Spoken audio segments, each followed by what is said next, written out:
Introducing NASM One, NASM's ultimate membership program. Unlock access to everything your fitness career needs to succeed. Unlimited CEUs, free courses, access to our premium app, and exclusive discounts, all for $35 a month. NASM One is best-in-class tools, cutting-edge certifications, confidence in your craft, and everything you do as a personal trainer made easy, so we can achieve our greatest goals together as one.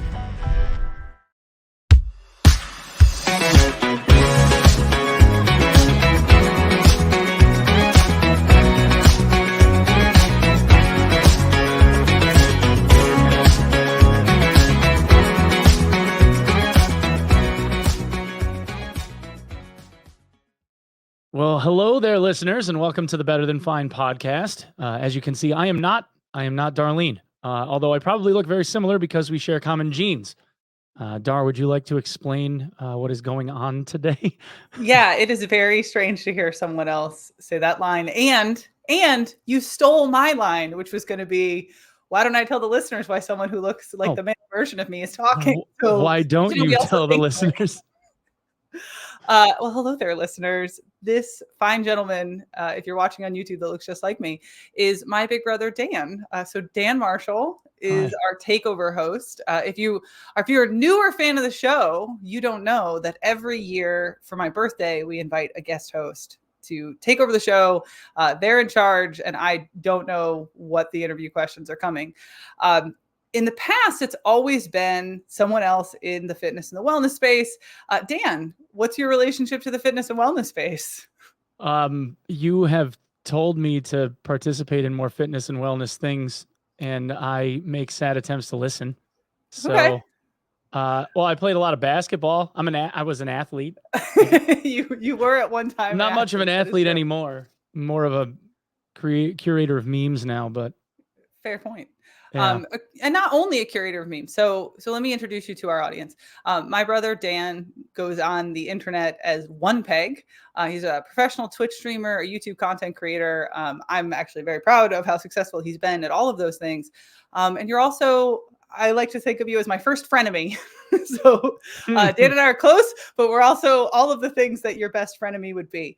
So I even like the contrast of our visuals for anybody who's not on YouTube. I've got this like bright white lit space, and Dan is in this like cozy, dark pink dungeon cave where he does his streams from. It's very chill and cozy. Yeah. So at this point, I'm turning over my baby to you. Please don't break it, and please don't get me fired. And let's get to it. Let's get to it, big brother. Let's go. Okay. So, we're going to ask some questions, submitted by the audience, and a couple of them in here are peppered in by me. So that should be fun. Cause I know things about you that other people don't. All right. Anyway, the first one is coming from Rick. They say the biggest issue I seem to have is taking concepts and turning them into application. I know you have a degree in applied positive psychology. How do we take concepts learned in the wellness coaching world and apply them with actual clients? Concepts like overcoming obstacles, keeping it light with clients always seem to castigate self, and helping someone deal with the ambivalence of wanting to make decisions that are beneficial rather than in the moment desirable decisions. Ambivalence being the SAT word of the day. I like that. Ooh, it's very good. Ambivalence. Can you define ambivalence for us and use it in a sentence, Dan? No. You did just use it in a sentence, though. Yeah, I mean, that's true. That's a good point. I think that there's like 4 questions in there, so I'll do my best to. It was loaded. Yeah. Yeah, we got it. We got a lot in there. The first thing I think I pulled out is just taking any kind of scientific evidence base and turning it into application, which that delicious essence of that is why I didn't go into like getting a PhD or going into some kind of research, because I really do think of myself as an applied practitioner. And for me, the most important thing is, what's my current scientific evidence base of how something works, and how does it actually apply to the life of the person or people, the group in front of me? Because I think very often we'll look at really weak scientific evidence and try to make these broad statements that all they really ever do is confuse somebody. So regardless of the subject matter we're talking about, fitness, coaching, wellness, training, they're all applied practices of taking a body of evidence and trying to find the essence that actually applies to the client in front of you. But I think the question was about how do I do that? And one of the biggest things when we're talking about coaching, to me, especially in the fitness space, is that coaching is not training. So personal training, I'm making a prescription. I'm going to tell somebody what to do. Whereas coaching, I'm going to create a space where they can be given the tools to figure out what they should do in their life. And I think for me, that's one of the ways I get really frustrated, that people use the word coaching to kind of mean everything instead of what it actually is to mean, which is that application.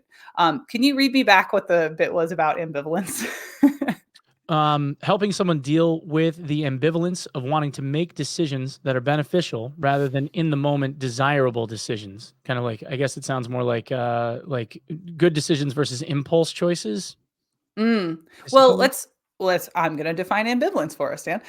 So ambivalence is that thing that you do when you're like, oh, I really want this change in my life. I'm really going to do this thing. I'm going to change the habit. I'm going to go to bed early. I'm going to get up. I'm going to go to the gym, like whatever it was. And then when the moment actually comes, you don't want it anymore. So you don't ever do it. But then you beat yourself up later and then you repeat the cycle. And so you're kind of like, am I in or am I out? Am I in or out? Do I actually want the things I say I want?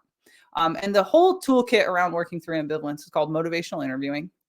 And the thing that I really see around motivational interviewing is clients and coaches and trainers, like they'll expect, like, I'm going to do the whammy on you. I'm going to use motivational interviewing and it'll just like trick you into action.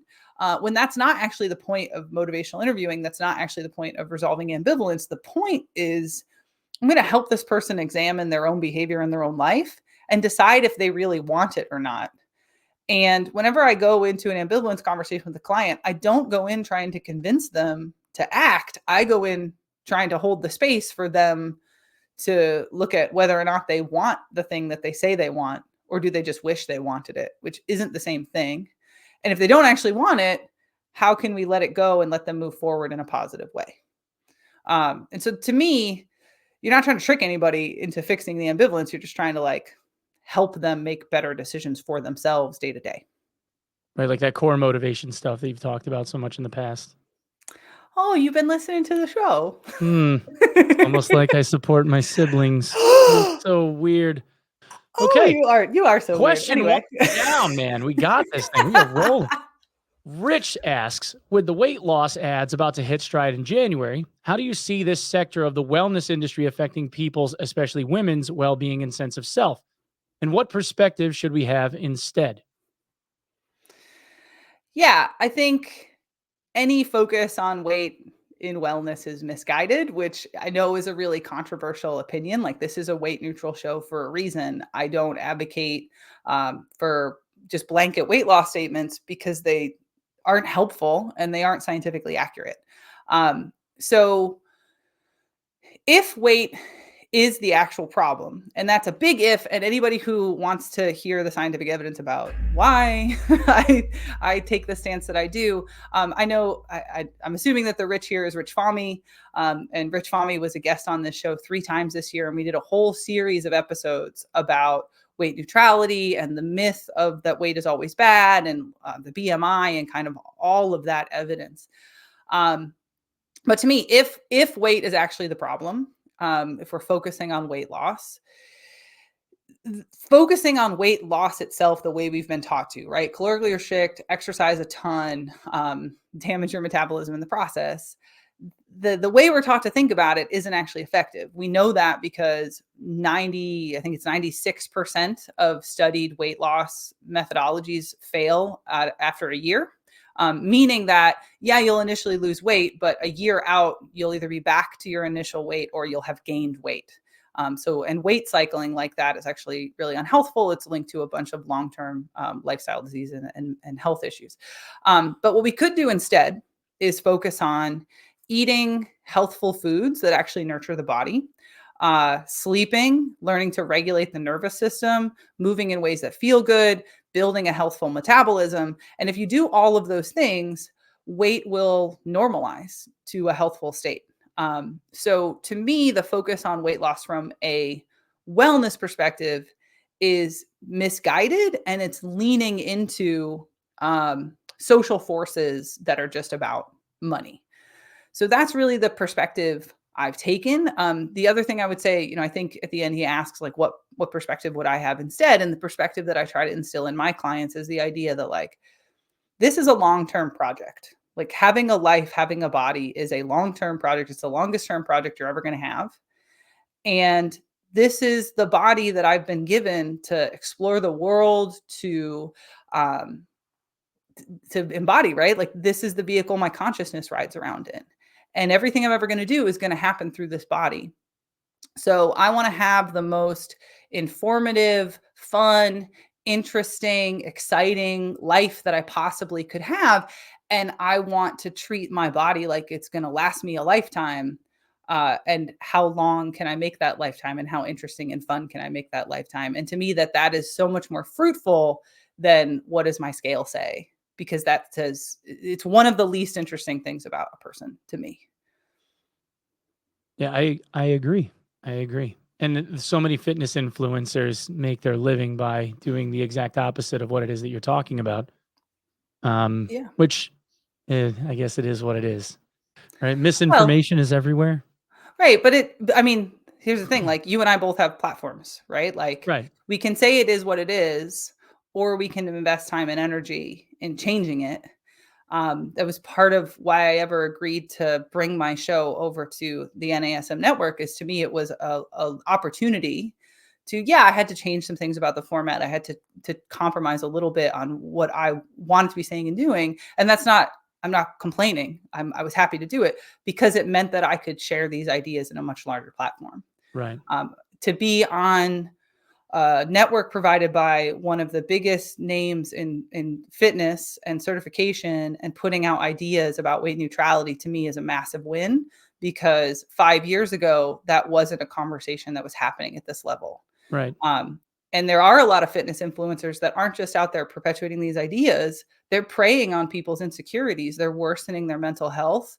Yeah. They're manipulating people in their understanding of how bodies work, and sometimes hurting people. And that makes me very upset. So what you're saying is, in order to combat that, they should probably listen to a podcast like this one, like this one, like Better Than Fine podcast. Yeah, you're listening to the Better Than Fine podcast right now. And that was Dan's reset. You're listening to the 2023 BTF Birthday Takeover. I'm Darlene Marshall, and this is my brother Dan Onepeg Marshall, and he's supposed to be in charge, so I'm going to stop talking. I'm a ham, is what I am. He is a ham. Yeah, I am. Okay, Jerry asks, why do you think our culture is so obsessed with weight? I guess that's a good segue. Yeah. And by extension, food and body and all of it. And this one came through me. So I did go off and research this one a little bit. And earlier today, I was talking to one of my clients about this question and gave her my honest answer. And she's like, why don't you say that on the show? I was like, I don't know. It might be too. She's like, no, you need to say it on the show. So I'm going to be a brave little toaster and say my honest answer on the show. Depending on how far back we go in history, and we could go pretty far back, it's a status symbol to have an idle woman whose only job it is to look pretty and make beauty in the world and make babies. It was a status symbol. It was a symbol of privilege and of power to have people in your family be idle. And depending on what period of time we're talking about is whether or not there's food scarcity, right? Whether there's an abundance of calories. And so sometimes the symbol of that was being rounder and thinner, or rounder and heavier. And sometimes it was being thinner and more delicate, depending on where we're looking at in the world. Who you're supposed to be, right? Yeah, exactly. And now we have come to associate thinness with status. We associate that with self-control, with discipline, with resources. Thin people make more money. Right. Thin and tall. Well, look at us at 6'1" and 6'4". Look at us. Definitely not thin though. And not for nothing. Like, I don't mean to blow you up either, but you've also been in a large body at times. I've been in a larger body than I am at times. I was in a very large body at one point in time. Right. I have stretch marks on my insides of my legs that can prove that. I gained a lot of weight real fast. It was not fun. Well, you were, and it wasn't because you were lazy. It's because you were depressed. You were very unhappy at that point. Yeah, I wear my depression in my stomach. It's awesome. So does everyone in our family. Yeah. But then we fixed it. And Well, I I don't didn't even gain think the about it weight as back, which has fixing been it. nice. I'm still plus size. Yeah. Right? My body fat percentage is technically obese, but I Yeah. also don't care. I'm incredibly healthy and my blood markers. It literally doesn't Yeah. matter. But the point is that if I lost 15 pounds, 25 pounds, it would be easier for me to get clients because I'd be for thinner. sure. For Yeah. sure. So thin people make more money. They're seen as more desirable. And as long as we live in a system where we discriminate against people based off of the shape of their body, whatever the current body ideal is what people will pay money and be socially pressured into trying to be like. And so to me, whether we're talking about fitness, we're talking about wellness, we're talking about diet culture, the more that we as practitioners divest from that model and the more that we as people refuse to pay for nonsense, the less we're perpetuating those ideas. And that to me is the best that any of us could be doing is looking into ourselves and being like, yeah, what actually works for me? And then, I'll refer back to the individual practices that I said before. But to me, that's unquestionably where it all comes from. And what we do about it, we push back against it and we don't give them our money. Yeah. Yeah. Or find people that are worth giving money to that actually have the right message, right? Give me your money. Yeah. Give Dar your money. Thanks, Dan. The moral of the podcast today is giving Dar all of your money. The fun part is I don't know that anyone's called me Dar on the show before, but hey, everybody, welcome. My intimate name Star. with my family and friends is Star. Star. Okay, so more intimate knowledge about you. This one's from me. You have a lot of Wonder Woman memorabilia. I do. But there's an interesting twist to the Wonder Woman memorabilia that you own, meaning that you didn't purchase any of it. Oh, the only thing that I purchased for myself has been my tiara. I have a Wonder Woman tiara that I bought at Gen Con 8 years ago on a whim. I was just like, oh, I think this is really cute. It's brass. It's neat. And then I took a selfie and I posted it to the internet. And apparently I hit on everyone's imagination because since then, yes, I now own dozens and dozens of figurines, and I have the cuffs that go with the tiara now. I have custom art that people have Gal had Gadot on speed dial. I have Gal Gadot. Actually, so fun. I don't know if you know this story. So that was a joke. If she tells me she actually has Gal Gadot on speed dial. No, that would be so interesting. No, so one of my clients who will remain nameless has some connections in some things and stuff, and the UN once declared Wonder Woman as an honorary ambassador for the equality of women and girls, which is a common thing for the UN to do. They'll take a cartoon figure, a fictional figure, and name them honorary ambassador. So there was going to be a ceremony at the UN. Linda Carter was going to be there. Gal Gadot was there. The creators, some of the artists that have worked on Wonder Woman over the years were there. And so this client tried to get me in, but I had a plane ticket to go visit my best friend from college. And so she's like, but can't you cancel? This is like Wonder Woman at the UN. You have to be there. But I didn't want to bail on my plane ticket. So I didn't get to meet Gal Gadot that day. I probably would have changed my plans. I know. I know you would have. You're blowing off my birthday party to go, I don't know, play in Texas. Yeah, I'm going to go shoot guns with a bunch of rednecks. Instead of coming to my party. Anyway, friend of me, moving on. Yeah. It'll be fun, though. It will be fun. Yeah. Okay. Let's see. I have been feeling very overwhelmed and indecisive because I'm struggling with hopelessness. Do you have any advice? That's a big question. Yeah, way to lob me one. I mean, you did warm me up with some ones I can answer. Yeah, I gave you some softballs. Yeah, I appreciate that. Way to go, big brother. Yeah. I didn't hit you with the haymaker up front. So I think if we're going to talk about hopelessness, we have to start with talking about helplessness. And for me, talking about helplessness, I always start talking about Martin Seligman. So Martin Seligman, Graham Poobah, founder of positive psychology. Everybody thinks of positive psychology as his big contribution to the world. But I actually think his more important discovery is the concept of learned helplessness, which he discovered when he was a grad student, like a bazillion years ago. He's 81 now. So, do the math. Anyway, so back in I'm going to say 70s, but I don't have the date in front of me. Seligman was working in the lab And he noticed that the dogs that they were doing experiments on, because that was a time when we were still doing a lot of animal experiments, eventually dogs would be in these situations where they were being shocked. I know it's really unpleasant to talk about, but you shock an animal long enough and it will eventually lay down and give up and stop trying to escape what's called a shock box.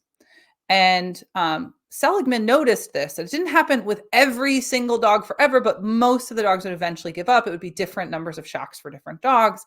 And that they would eventually give up. He titled it helplessness, learned helplessness. That eventually, if you're put in an unresolvable situation long enough, not only dogs, but mammals will give up. And what they found in larger and larger studies, and it doesn't have to be just physical discomfort. It can be psychological, it can be emotional, it can be problem solving and puzzles. Like this happens in humans in all different kinds of conditions. That left to flounder long enough, you will eventually give up in trying. And then what Seligman discovered was that in that condition, once you've experienced helplessness, even if it becomes solvable, you won't try to solve it because you're broken, you've given up, or the animal or whatever. And that's learned helplessness, that eventually once you have really just given it up and you feel helpless, you won't even try to solve it, even if the solution is right in front of you. But this is not the final answer.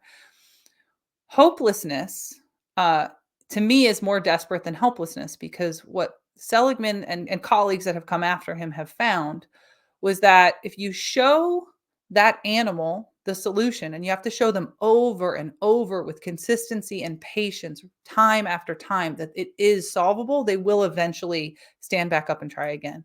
Obviously, as humans, ideas can be input into us without, direct experiential learning. We can hear something, we just have to believe it. And so with humans, the solution is hope. It's looking at whatever situation you find yourself in and finding what the hope is now. And so this all leads to two sets of skills that I love to talk about. I love to teach. I wish I got the chance to teach more. The first is realistic optimism. So I'm going to be 100% honest with myself about the situation I find myself in, and then do, the second skill, the optimistic skill, is called re-goaling. Even if I have to let go of a bunch of the things I think I wanted, what can I hope for now?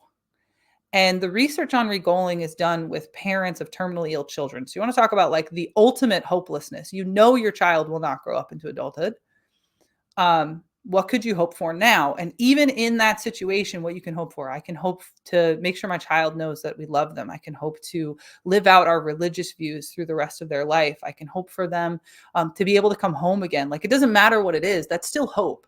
And so to this person who is feeling this sense of helplessness, first, engaging with practices that help you gauge a realistic viewpoint of what's actually going on. Because it would be flippant and just dissociative of me to say that the world is not in a challenging place right now. And that doesn't mean the world is in a hopeless place right now.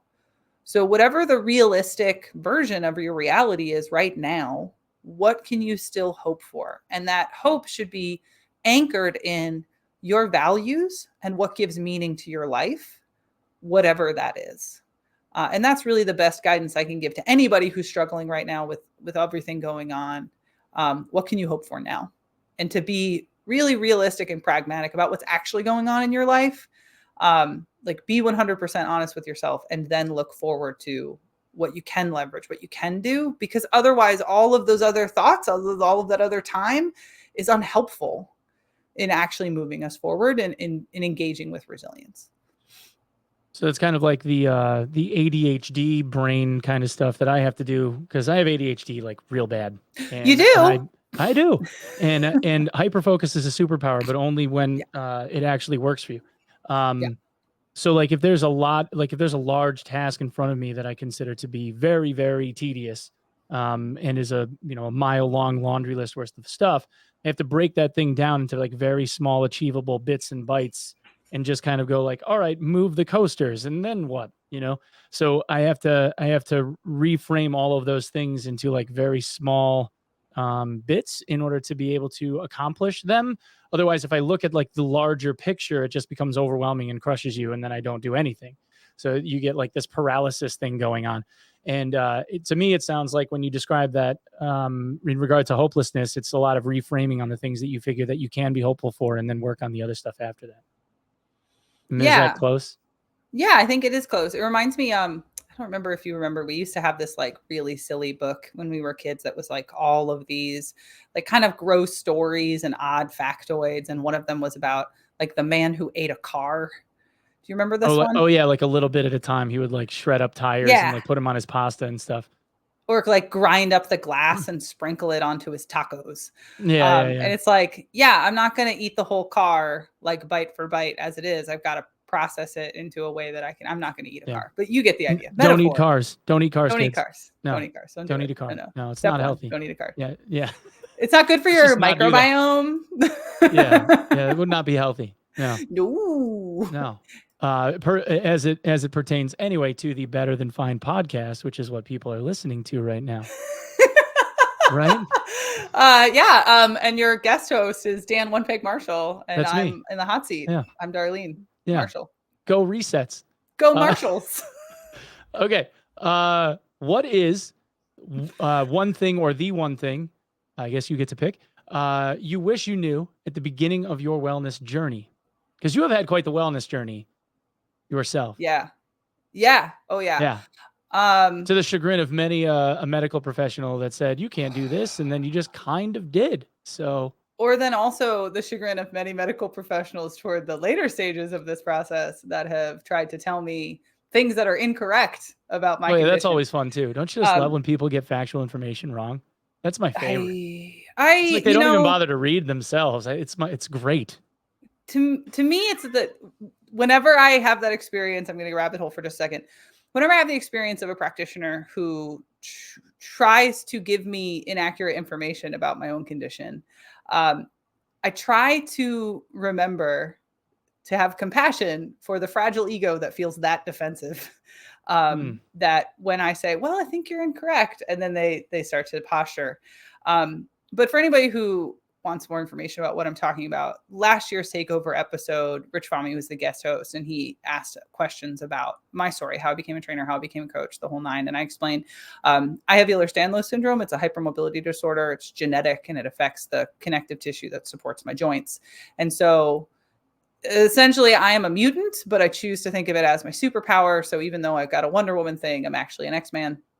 And in terms of the things that I wish that I had known at the beginning. And so I was diagnosed at 23 at the point I couldn't walk barefoot at all or carry anything in my left arm. There was a lot of trial and error then. But at the time I thought, well, I just have to get better and then I'm fine. Right. Funny, better in the show title in there somewhere. Be better than fine. Yeah, no, that wasn't intentional. That was completely unintentional. I heard it after it came out of my mouth. Woo, unintentionally punny. But much like people think about, to go back to the weight loss thing, people think like, oh, I'm just gonna like lose the weight over the next 6 months, and then that's who I'll be from then on. Or I'm gonna run that 5K and then I can stop running or whatever. And I alluded to this idea before. I'm really leaning into how do we prime people to have the realization that all of this stuff is a lifelong process. This idea that when we're talking about fitness, we're talking about wellness, we're talking about self-care, like whatever label we want to slap on lifestyle practice, it is a lifelong project to be a human and to be a good person that actually takes care of themselves and takes care of other people. And so it's not this like short-term quick fix. I'm just going to go on a crash diet or like join a gym for 6 months. Like you're making these changes to your cognition, to your physicality, to your lifestyle, to the structure of your being so that you can live them for the rest of your life. And I wonder if I understood that at 23, which I don't know if anybody can really understand that at 23. Probably but not. 17 years ago when this all was happening to me, and I think most people have that kind of like smack up the forehead and wake up moment later in life. So in some ways comeuppance. Like, that's a good one. It's usually like mid to late 20s, I think, as people start like getting a little introspective. Like, do I really want to be this person? Yeah. Oh, definitely that. I'm talking about like the full on, like come around of like my body's falling apart. And if I don't do something right now, I'm going to end up completely immobilized. Like I was told at 23, prepare yourself for a sedentary lifestyle. You won't even be able to pick your kids up. And now I deadlift over my body weight. So haha, joke's on them. Get wrecked. But it's a lifelong process. Like that's what I wish I understood. I wish I had a longer viewpoint to the horizon of the arc of my life. And I think I would have made more sustainable choices from the jump, but I also don't know that I could have understood it sooner. Nice. Okay. Thanks. I'm glad you approve. On to the next question. Well, like we've had multiple conversations in the past about like your journey through all of the hardships that you have dealt with emotionally and physically through many years of persevering. And I think if there was one word that I would choose for you, it would be perseverance. That would be like my number one descriptor, other than being like just cool. Because like you've done really cool stuff. And like I think people think that I've done cool stuff, but I look at like the stuff that you've done, like with traveling and educating yourself and like the stuff that you've gone through and just kind of like beating the odds. Like it's cool. It's just cool. Like you're cool. No, we're not breezing over that because I want to explain for anybody who's just listening on the audio and doesn't see my face right now. I feel that I owe the listeners a little something here. My brother is so cool. Like I'm going to gush for a second.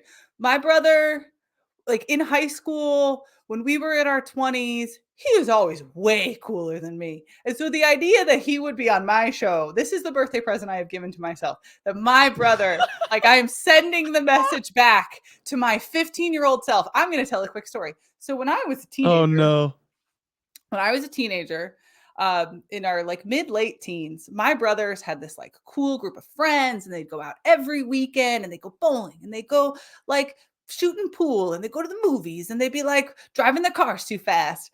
And my mom would literally pay them to take me with them because I would be home reading a book and she would want to go out on a date. So she would give them a little pocket money for themselves each. Then she'd give me, and then she'd hand Dan $20 and be like, you can only have the money if you take your sister. So I took you. You did take me. You got the money and you ran.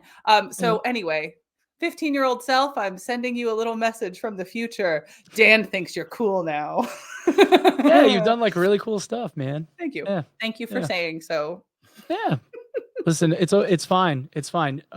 We're just not. Fine? We're gonna keep it to ourselves. We're not gonna tell anyone. There's not going to be a ton of people that watch this, even though there probably will be. But we're just not going to say anything to anybody about it. It's fine. It'll be just, it's a secret. Do you plan to set any New Year's resolutions? And if so, share one. I am not a New Year's resolution person. I've never been one. And I don't think you are either. No. Goes against everything I know about how human beings make sustainable positive change. Human beings. Hardly anyone keeps them. Not human beings, but human beings. Yeah, New Year's resolutions are only good for like driving gym memberships at the YMCA. Like that's what people end up doing. And like, yeah, they get the contract at Planet Fitness, and then Planet Fitness makes their money for the quarterly report. Yep, that's pretty much what happens. Sip off that annual membership month by month. What I'll do instead is set a very specific self-concordant goals so that I'm more focused. And one of the mistakes I made in the past was I'd set like a dozen goals and then I'd lose track of them all. I'd feel frustrated that I was failing. I wouldn't have enough time to execute. And that's not at all what I do now. Now it's, I'll probably set maybe 4 goals for the year. And then when I blow them out of the water by like April, I'll turn around and set a few more. And they're all within a track of 4 very specific multi-decade goals that I've been chipping away at for years, many years, since I got divorced. And so that's what I'll do. I'll set the goals of the next stage of those life arc goals. Speaking of goals, are you the type of person that sets a realistic, like short, achievable goal that you know that you can hit? Or do you go for like the lofty one that seems out of reach, but then if you get 80% of the way there, You know what I mean? Because all right. So to compare, I do charity stuff like pretty often. Usually I do like 2 larger fundraising events for St. Jude every year. Yeah. My brother's really cool. I take part in a very, very large event that I've been asked now to do for 3 years, and it's been really, really fun.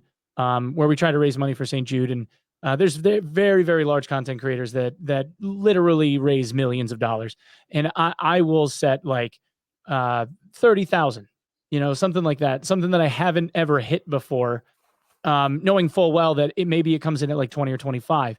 But for me, like psychologically, if I set it at 20, it's like we hit the goal. And then what?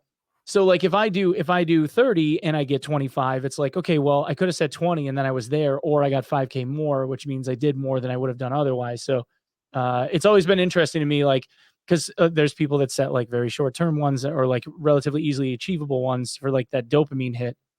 But like for me, it's always like I've always tried to set like big lofty ones, stuff that's like crazy out of reach that I'll never touch. But if I got, halfway there, then it's way more than I would have done otherwise. So how do you do that for yourself? Yeah, no, thank you. And thank you for, it's funny. The other thing, there was a thing in my notes of like to talk about your charity work. So like my brother's great. A little bit. We are of like mind.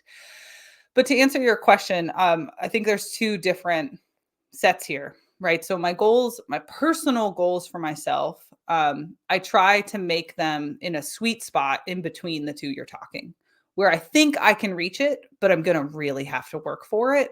And research shows that is what like primes the dopamine pump, keeps you motivated if it's aligned with your values.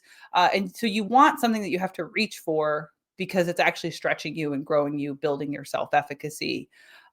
Something like the charity stuff you do, setting a higher goal just increases the likelihood people are going to give more money. So that to me, like you're spot on in terms of the stretch there. That makes sense. The other thing I want to drive home is when we're talking about actual behavior change, which isn't the same as the goal, right? So if my goal was, I want to get really, really strong again. I got hurt at the beginning of the summer. I had to take a bunch of time off to do a bunch of corrective exercises. I have EDS, blah, blah, blah, blah, blah. Next 6 months, I want to get strong AF. And so I'm going to set a goal for myself of lifting 4 days a week for the next 6 months. That will actually be really difficult in my schedule. But I think it's doable. But the actual practice of doing it is going to be looking at like, okay, what am I 100% certain I can actually do? I'm not going to set up like 3-hour workouts that I have to drive 40 minutes to get to a real gym. I'm going to start at, 45-minute workouts because I need to rework it back into my lifestyle. So I'm going to eat a pint of ice cream and a bag of gummy bears and call it a day. Diabetes runs in our family, Dan. Diabetes runs in our family. In my defense, I haven't had ice cream and I don't even know. Yeah, he doesn't mean it. He's delicious. being a smart aleck. He's being a smart aleck. He doesn't actually mean it. But not that that's bad. Listener, if you want to have ice cream, I'm not going to judge you for that. That's right. That's very important for you to know. But my point being, like when it comes to the actual execution of behavior, you want to pick habits and behavior changes that you 100% know that you can execute on, because then you're building success over time and weaving it into your lifestyle. You don't want the stretch goal to be like, okay, instead of shutting my screens off 15 minutes earlier, I'm going to shut it off 90 minutes earlier, because circadian cycle adaptation doesn't work that way, right? You got to work with where you're at right now in terms of execution, but the goals that you're setting should be a reach that you'll have to work for to get, because that will be more motivating. Did that answer your question, Dan? Yeah, it's good. It's good. It's good. Segues. We like segues on this podcast, which is the Better Than Fine podcast birthday takeover. And I get to be the host today. You did it. We did it. We did it. Yeah, I got the extra bit in there. All right, sweet. You did. Resets. Woo! All right. Say your name and mine. Say your name and mine. With Darlene Marshall, and I'm Dan Onepeg Marshall. I'm under pressure. What are your thoughts on alcohol and health? Is there any way to celebrate with friends with or without alcohol? Yes? Yeah. I mean, yeah. I think, it's an or question. Logically. I'm going to plug, so Derek Brown was on the show last year. He's a mindful drinking expert. He's actually going to come on the show again this year in January. So you'll get another dose of Derek Brown in the new year. And he's been working with NASM on a mindful drinking course. So, which is all to say, to me, it's what's the intentioned positive choice, and not just drinking, but any kind of mindful consumption. So whether we're talking about alcohol, we're talking about THC, we're talking about sugar, we're talking about ice cream. Are you listening to your own physiology and you're making an intentional choice? And so for our household, we have certain just like axioms, certain rules of thumb. And so one of our rules of thumb is we don't drink when we're sad. We only drink in celebration or out of ritual. So like a toast at a wedding, or Friday is my birthday party. So we'll all both have wine and cocktails over the next week, and it'll be fun and celebration, but we'll also stop a few hours before we're going to go to bed. It's in moderation. You're actually savoring and enjoying. And if you want a deep dive on savoring, that was last week's episode. So to me, it's possible, and you want to make it enjoyable, but you also want to be intentional and aligned with your values. Yeah. I think it just comes down to desire, right? Like if you want to do something and you're an adult and you figure you're under control, then you should be able to enjoy those things. If you don't, or I kind of personally always look at it like if I'm kicking myself in the butt afterward, then it probably wasn't a good idea and maybe I made a bad choice.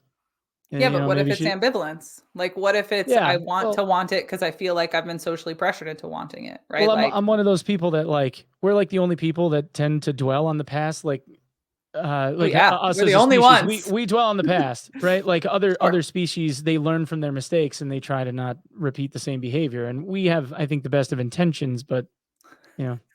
Come on, man. You have cats. You know better than that sentence. I've seen cats do very dumb things over and over. I'm teasing you. I'm teasing you very much. No, you're right. You're right. But I guess I think there are a lot of people who are struggling right now, and they are finding coping in some less than healthy places. And you and I, but we have the same gene pool. We come from a family of alcoholics. Yeah. And so to say that like, you're an adult, like we, on both sides of our family, we have witnessed the damage done when people don't have intentionality and control. And I, in my 20s, had rules. I didn't allow alcohol to stay in the house in my 20s. I don't think you know this, that my ex-husband and I had a rule that like, we just didn't keep alcohol in the house at all, because I didn't trust myself to not turn into those people that I'm alluding to from our family tree. Yep. And learning moderation has been incredibly difficult for me because we were raised in a binge drinking culture. ADHD it was the only way our people knew how to have fun. Yeah. Yeah. And it doesn't help that the dopamine hit and the ADHD stuff that we both share in comes to play in all of that, and the addictive personality stuff. And it all fits hand in hand, which is why we're more predisposed to depression and anxiety issues. And we get addicted to stuff and people a lot easier, you know? Yep. And it's actually been quite the process, like learning about all that stuff. Cause my own little story, it's not to like make it about me, cause it's not, sorry. Don't be sorry, go. But being like, I didn't learn about like how ADHD worked. I was diagnosed when I was 19, but I was just like, I can't pay attention. And that was it for like 11, 12 years. And not until I was in my early to mid 30s did I start learning about like, that's why I like act like this. Like, I didn't know what hyperfocus was until I was like 36. Like, I was like, so, okay. Like, that makes a lot of sense now. So that's why I spent 90 hours making a cosplay costume one Halloween for my 12-year-old and never touched the drama tool again. And it came out badass. Like, that's why I taught myself Python so that I could program like programmable addressable LEDs, and never did that ever again because he wanted a costume. And, you know, like now I have all the tools and I have no desire to ever do it again, you know, but it's like that kind of stuff. So I look at like, you know, alcohol and health and those kinds of things as like, I drank really heavy when I was in my 20s, and I got to the point when I was about 32, 33, and then I just stopped. Yeah. Until I got married, and my sister took me out to a bachelor party. Oh no. Yeah. So here's a story about Dar. We went out for my bachelor party evening. I didn't give you this hangover. I solved the hangover. It was PG, but everybody handed me drinks. And my sister fell on the sword, actually. She told my soon-to-be wife that it was her fault that I got drunk. I was in bed sleeping. I had a friend that I have been playing video games with. And at this point now, I've been playing video games with him for over 20 years. And he lives in Colorado. And this guy, his name is Zach. And him and his wife were flying in from Colorado for the wedding. And I had seen this guy like face to face once before in my like mid 20s. And I hadn't seen him for 6 or 7 years. And they flew in, and I was too hungover to get out of bed to go and pick him up at the airport. My dad had to do it and had no idea what this guy looked like, and like found him somehow and got him back to the house. It was crazy. By the time that my sister nursed me back to health, it was like 5 p.m. My wife was beside herself, mad at me. And I walk out in the backyard, and there's like my buddy Zach and his wife, like just sitting in lawn chairs talking to my family. And he had been here for like 3 hours as my sister's like trying to feed me like bread and orange juice to like get me out of bed. So to just wrap this story with something. That's the last time that I got like really drunk. I haven't drank in a very long time since. I did not get him drunk. I provided the situation where other people got him very inebriated. And his beloved called me very angry the next day because it was the day of the rehearsal. And I think it was like 1 or 2 p.m. He was not out of bed. Nope. And what I learned that day is, unfortunately, our family has no idea how to stabilize a hangover as it's downward spiraling. And so let me just give for the listener, it's electrolytes and stabilizing the blood sugar. Yep. And then you deal with the headache and the secondary symptoms. But you really got to regulate stabilize the blood sugar and deal with the electrolyte. Yep. My sister resurrected me from the dead. Anyway, that's my alcohol plug. I think we have time for one more, and then we should probably wrap it. For the 2023 Better Than Fine Birthday Takeover podcast with Dan Onepeg Marshall and Darlene Marshall.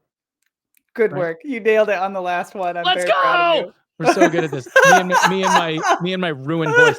I blew my voice out in Las Vegas over a month ago at TwitchCon, because there was a tournament going on for a game that I play, and I'm known for 10,000 hours and 700 YouTube videos about this one video game in particular. And they had this booth, and a bunch of my friends were all participating in this tournament, and me cheering them on blew my voice out. Nice. And then when I got home, I got a cold from Zoe the Plaguebringer, my 3-year-old. And she's Zoe the Plaguebringer, and that's what I call her.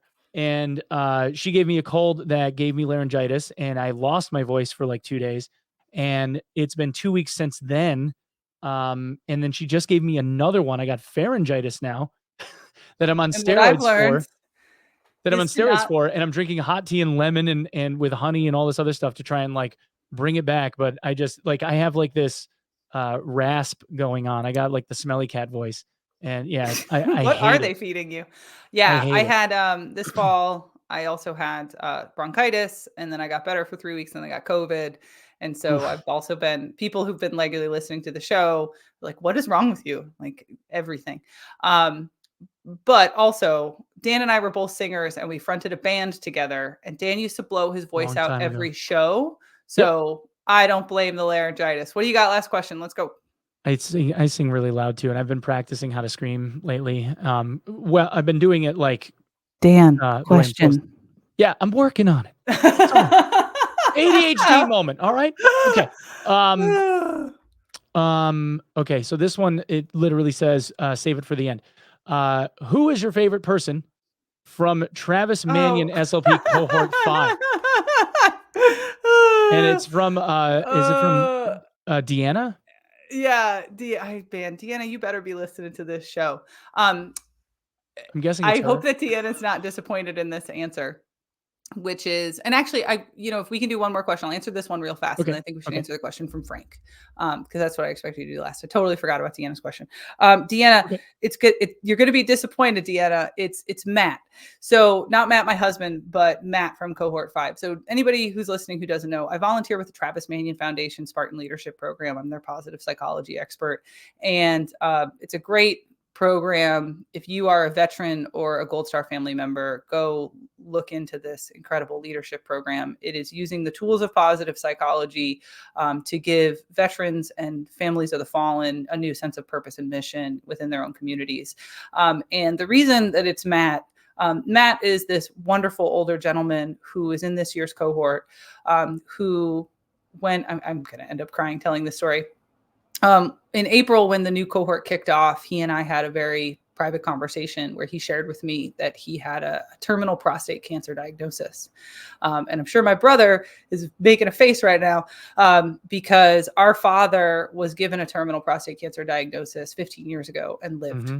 And so I shared our dad's story with Matt. And when I just saw Matt in November at graduation, he shared with me that his last 2 scans have shown that he is in remission. He has started sharing his very private story publicly to inspire other veterans who are going through their own cancer battles to live every day.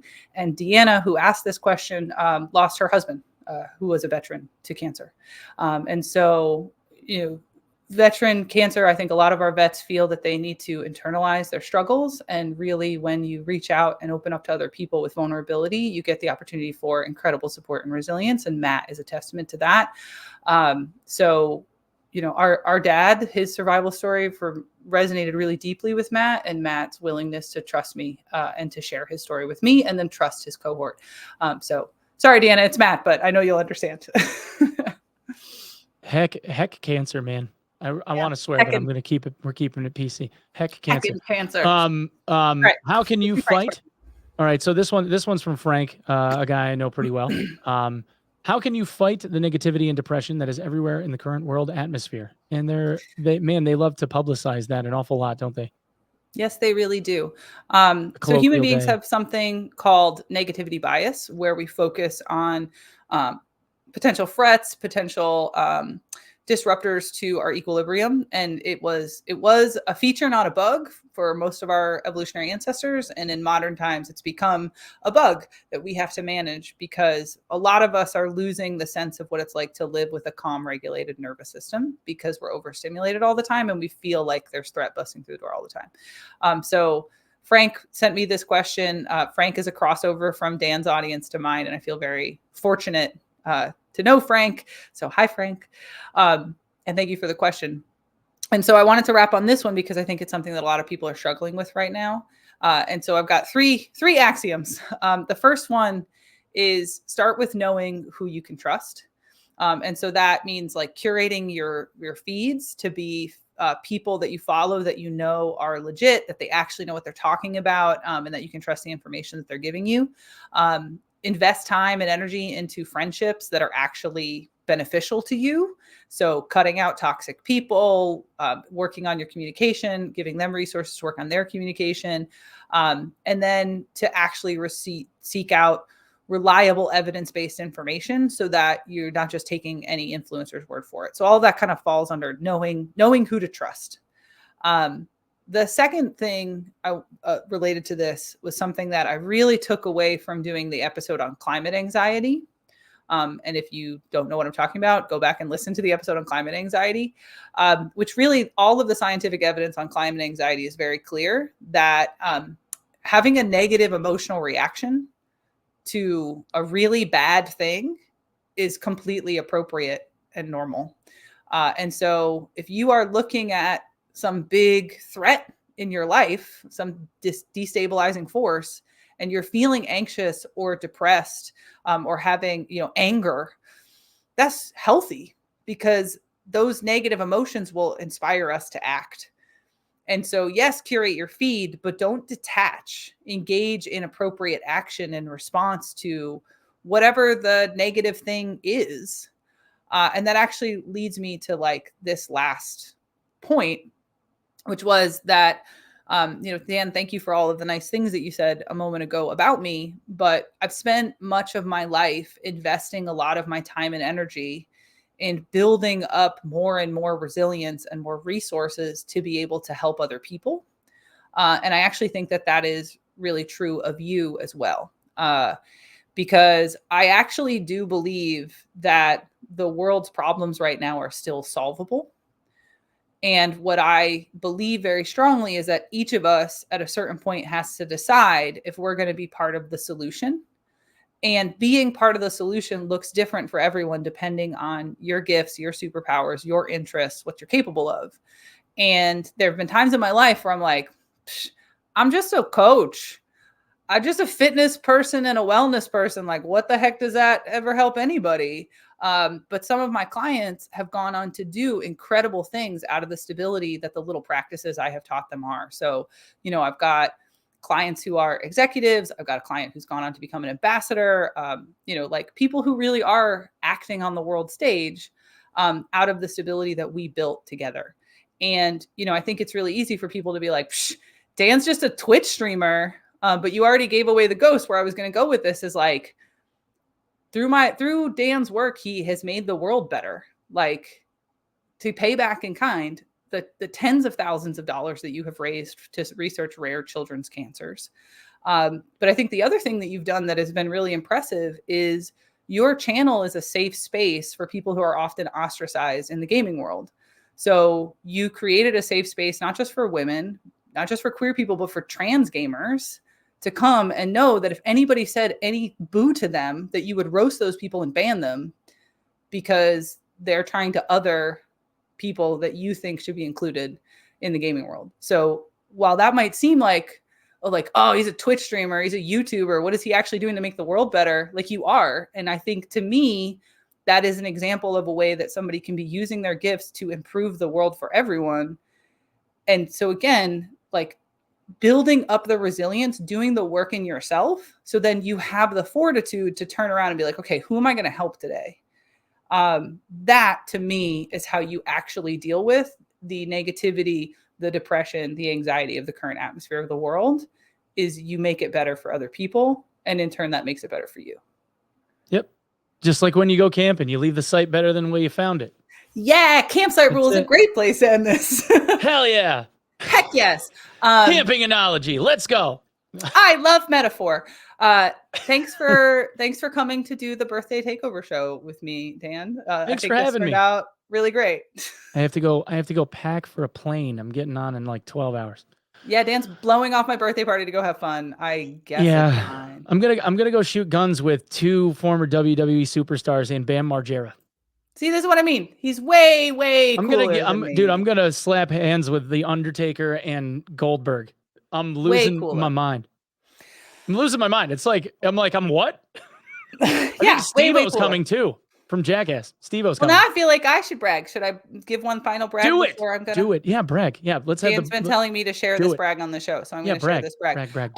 Martin Seligman, Grand Poobah of Positive Psychology, is going to be teaching an undergraduate course in the spring, and he has hand-selected, I think, 26 teaching assistants, and I have been asked to be one of those teaching assistants. So I'll be a teaching assistant at the University of Pennsylvania this spring, and then in the fall, I'm going to be teaching my first college course at Nova Southeastern University on neuroscience and positive psychology. So you can start calling me Professor Marshall, big brother. Yep. Yeah, I read the email. He was like, Dar, this is because you are so unbelievably cool. This is why we're going to have you as an assistant. Yeah. Yeah, that's definitely what the email said. Yeah, anyway, like, you are the coolest applied positive psychology master's degree recipient I have ever had the pleasure of working with. Please come work with me. I will not be made whole if you don't come. It was crazy. It was like the gushing. It was wild. You're ridiculous. It was all factual. It was just. You're ridiculous. Wild. Eric, mute that man's mic before he keeps talking. Well, thank you, listener, for riding this hour out with us. And I hope that you enjoyed the hamming it up of my brother, Dan Onepeg Marshall. You can find him on Twitch TV and YouTube. If you play Tarkov, you probably already know who he is. But anyway, of course, I'd love to hear your feedback. You can find me out on the interwebs. My email is info@darlene.coach. On Instagram, I'm darlene.coach. My website is, wait for it, darlene.coach. If you're a fan of the show, I hope you already subscribed. Thank you to everybody who left us a 5-star review this year. We got a few more episodes to go before January, but if you've got some requests for episodes, be sure to drop me an email and let me know. Thank you so much, and be well.